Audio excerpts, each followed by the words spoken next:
war does affect everyone that's a part of it, one way or the other. I had a member of my team, he committed suicide. We had worked out with him the day before. Left a lot of unanswered questions because there weren't the telltale signs. 22 veterans are committing suicide every single day. Every day.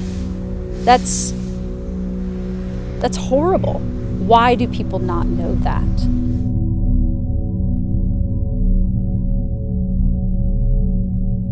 For me, it was depressing. I was kind of apathetic. I was indifferent. I didn't want to participate in a lot of different things. Blowing up IEDs, firefights, being a commando, doing all this stuff, and then now working 9 to 5, trying to get a job. That's not how I viewed myself. That's not what I had. That's not what I intended.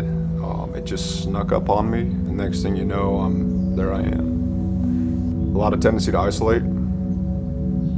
Friends of mine started killing themselves. People I know started killing themselves. And then I started hearing about the 22 suicides a day.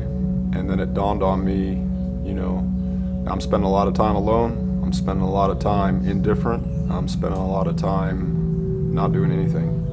And so that realization that I'm in the middle of this transition now, that these things are happening, and I thought I was above it, better than that, indifferent. It wasn't going to be a big deal, and it was.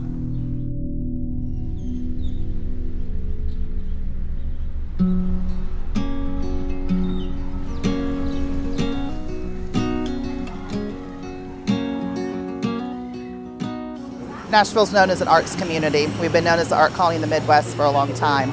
People come here. We see about 3 million visitors a year to the area. It's kind of like a hidden treasure of Indiana. A lot of people are like, we didn't know it was here. And it's got its own little magic, kind of its own little synergy. I always say that people like to come and kind of be a local for the day. Nashville itself is basically a tourist town and surrounded by natural beauty. And that's pretty much the attraction for most of the tourists. And the bulk of the tourists come in the month of October for fall colors. So we decided to have a public meeting in March of 2013 to let them know what the town had charged the commission to do. And after the meeting, this guy with a long beard walked up, and he started telling me about the fact that he was working with a group of veterans who wanted to do public art as part of a healing process to help veterans re-enter public life. He said anytime Tuesday, Wednesday, Thursday next week they can roll those other plates. Good enough. That's awesome. Okay, we got to make an executive. Magnus and I had been working on this Elder Heart idea, and I went to a meeting and saw this. I said, man, this would be a project for us. Like, this is what we need to do. And then the town got on board. We approached the town and said, look, you give us a site, we want to build this to help the community and also to help the veterans in our cause to raise money for it. So Joe's coming. Joe. I've known Jim a while. I see how he had his own thing going. He's making a living doing art. I thought it was pretty cool. He makes these big iron and stone things, puts public pieces out. He's having a great time. And then he's working with stone and steel. So I just saw how all these different things add up, and I thought, hey, that might be for me. I had no idea it would turn into such a big thing.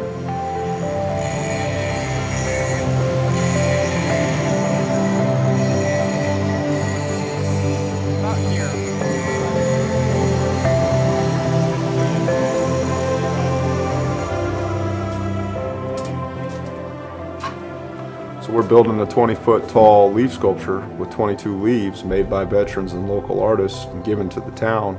That's right in the middle of this town, and they're painted fall leaves. It's going to be the most significant art piece that this town's had in quite some time, and it's going to be right in the most strategic place it can be. And associated with that is a plaque of gratitude and facts of what's going on with American warriors today.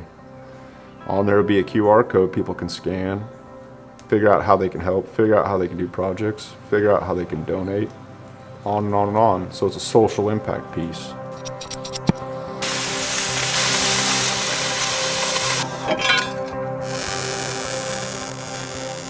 You know, the suicide rate is a real number, and the 22 is just at the bottom spectrum, and it's unacceptable. And that's what the town here has said with this monument. You know, we will not let them go quietly into the darkness.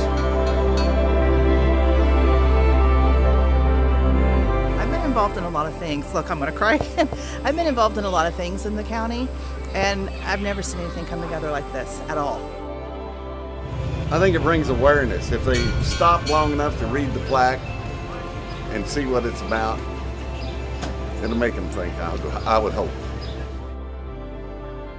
This, I hope, is the first of many different communities he's able to do this for. And it is such a positive thing for the community. It's a fantastic thing for the veterans. The guys that really need it are coming home and need to have the community welcome them in. This is not a BS public program with $1 trillion slush fund that people are going to rob and you're going to hear about later. It's not one of those deals. This is a very small, wonderful organization that is completely transparent, and your dollars are going to use directly here to help guys in the communities that they serve and the communities they're building art for. We're going to start right here. All right. About all this options. Thank you so much. Thank you, brother. Thank you so much. Good work. I appreciate it. Save lives, I'm telling you. So we found out with warriors talking to other warriors, you know, and we have in our close group of friends that, you know, hey man, I need to talk about some stuff, and you start talking, you get some relief, but there would be no healing. We didn't know it at the time. It's like just a group of veterans helping each other. That's really good and helpful, but it's not healing. The only place that the healing comes from is from when there's community involvement. I have seen from the last year since Elder Heart's been created, this blossom from an idea of these, you know, group of guys that got together that had this problem for themselves, and it really, you see the trickles moving out where they touch one person and then another. Man, I think we're onto something. I think we got something here with some substance, and I think we're going to be able to do more. Had people from all different walks of life in the community come and make this thing happen. And well, today it is fitting of the name Soaring. I'm very proud to be here. I'm very humbled to be here, and I have a deep sense of gratitude for everyone in this crowd that made this happen. Thank you.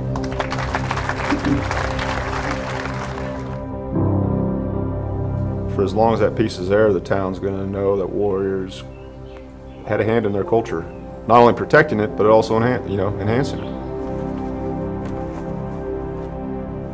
A lot of people say there's veteran issues that are going on. There's not any veteran issues. There's American issues. You know, so whenever we came here, doing the one thing that we never really knew how to do, and that was ask for help, we asked the town, you know, if they would help us out and let us be a part of it. You know, and they answered that call.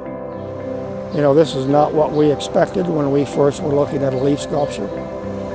But it's developed into a really unique partnership, and I'm not sure there's one like it anywhere in the country. You know, I think there's a good feeling on everybody's part that we're doing something beyond art in this, and that we're actually doing something to help veterans, returning veterans heal and get themselves back into public life. Well, see, that's why I always go back to, is like, man, I'm from America. Like, this is my home. These are my people, and I'm one of them, and they're one of me. And this is where I live. You know, the tours don't define me.